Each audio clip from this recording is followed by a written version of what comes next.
Well, hi, Kim Brown. Hello, Mrs. Nash. Oh, it's so good to see you. I can't wait for everybody to hear a little bit about why I think you're such an incredible agent. I wanted to share it with my audience. The fact that, well, you and I have known each other for a very long time.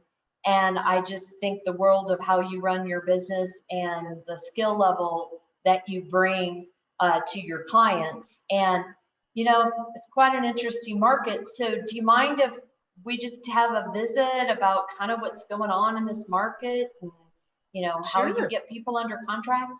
sure. Oh, Let's that'd be go great. for it.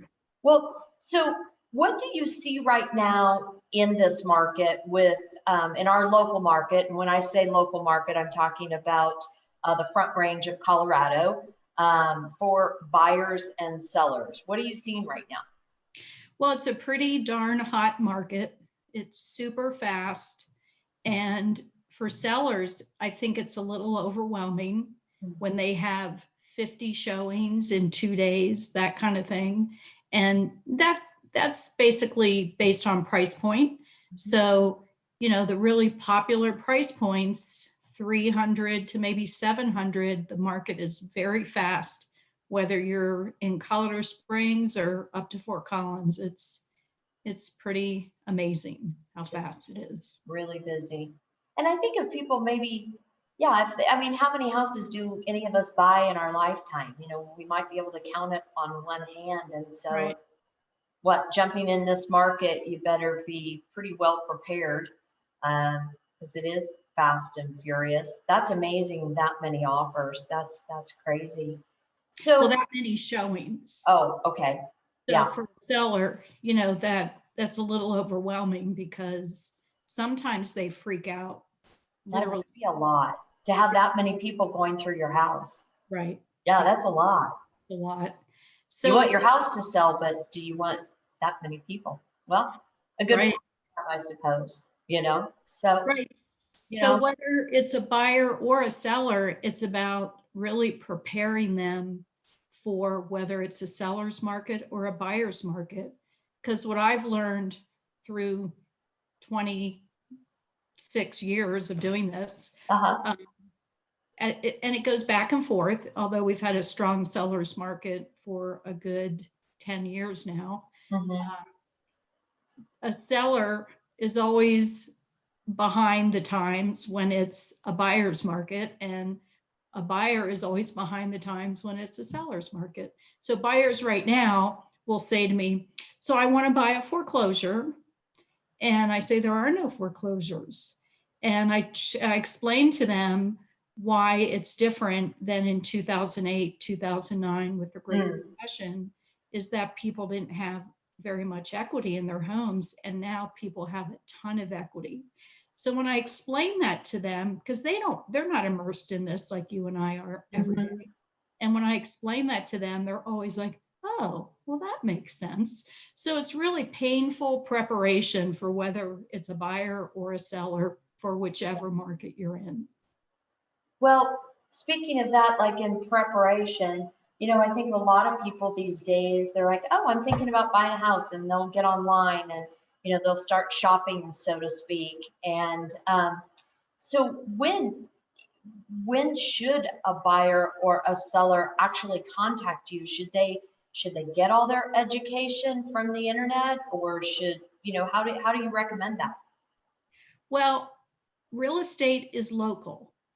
So a lot of people hear national statistics, national news, and that just doesn't apply to a local market.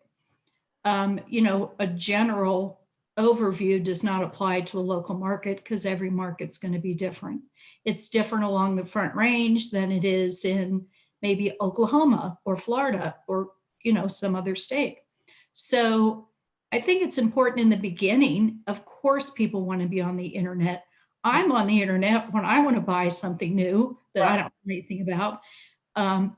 But you have to remember that buying a home is one of the three biggest things that you do. So it's not the same as buying a couch.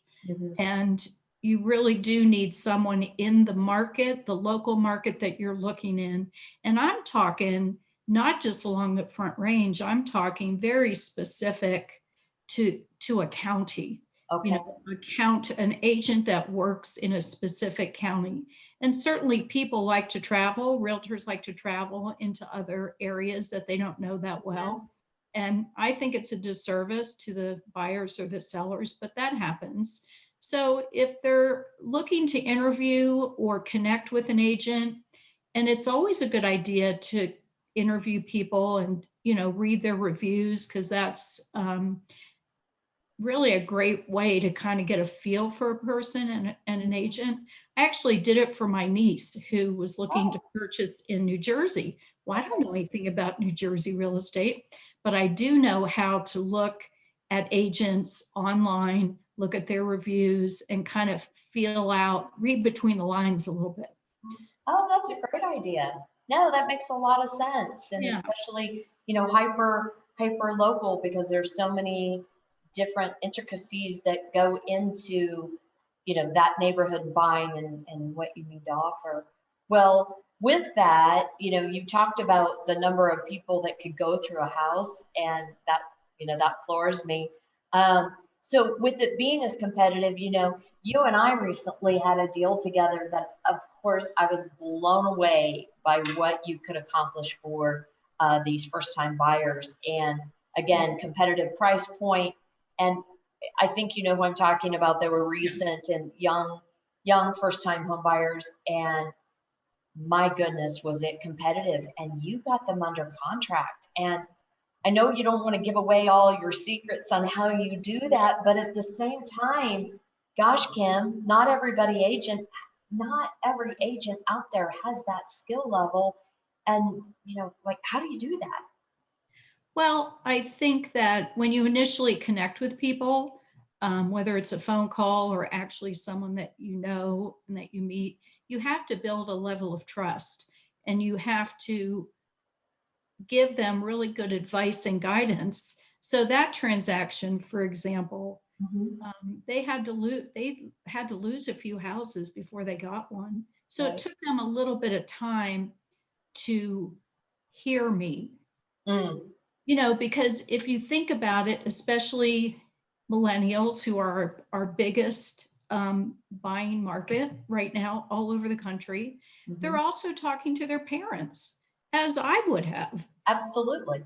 And quite often those people live in a different state, in a different market, so on and so forth. So you're kind of combating that side of it with, okay, I hear what you're saying. You have to kind of meet them where they are and help them get to where they want to be. And I think that is the key, is helping them get to where where they want to be, but they have some obstacles in the way.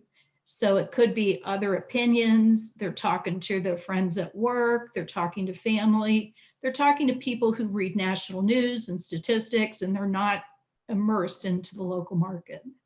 So, well, yeah, I always say, if you want an opinion, tell somebody you're buying a house. Exactly. Opinions come from everywhere, and that's good sometimes. And then other times it's like, yeah, but you need to know like what's going on right here. So it sounds like you just take the time up front, and that you're very patient. I'm very patient with them. And, I tell them what they need to do. Sometimes they don't believe me, but they will eventually believe me. Yeah. So, and it's really up to them to jump in with both feet from the beginning. And that's really about level of motivation. So one of the things that I require, especially during COVID times, which is a whole different topic, but they've got to be pre-approved. If they're not paying cash for a property, they have to get pre-approved.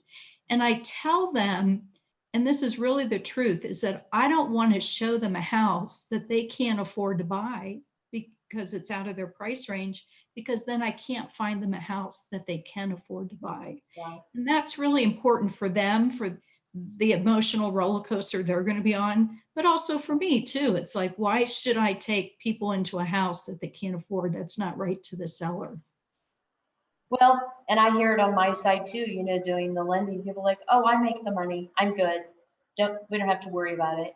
Yeah. Well, there's a lot of details in my world too that it's my job to dive into that and let them know. So yeah, you and I both know that it's the best approach, but sometimes, yeah, I think it's the education, and especially for first time home buyers, saying, look, it's doing you a service by doing your homework up first. But again, I'm just amazed at the level of your expertise and, why you can get somebody under contract, and, maybe other agents aren't having the same amount of success.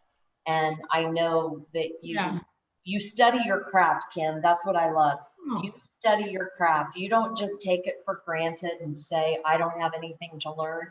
You're always telling me about things that you're learning and the new contracts and why this is important. And I also learned early in our relationship that I couldn't just give you just the answer. I needed to tell you why. And that always struck me as I was so impressed with that, because that meant you were thinking more about what was important for the real estate side as well as for the client. And that mhm. always stuck with me. I just think it's great. Yeah. Yeah. And yeah, I do need to know the why when somebody, I ask a question. If I just get an answer that doesn't make sense, or Yeah. I need to see like the whole picture. Right. Definitely. Well, Definitely. I'm sure you're very busy right now. And like you said, a lot of showings and interest rates are low, and there's a huge demand for home ownership. It'd be nice in our local market here in Colorado if we could just, have more homes. But it does, people that are motivated are getting their houses. And man, I'd love for people to get to know you. And, so if you guys ever want to reach out to Kim, she's here in Louisville, Colorado. And even though some people would pronounce it Louisville, we pronounce it Louisville, Oh, Bill. Colorado. And so Boulder County, Broomfield County, she goes in the front range, and it's Kim Brown with 8Z Real Estate.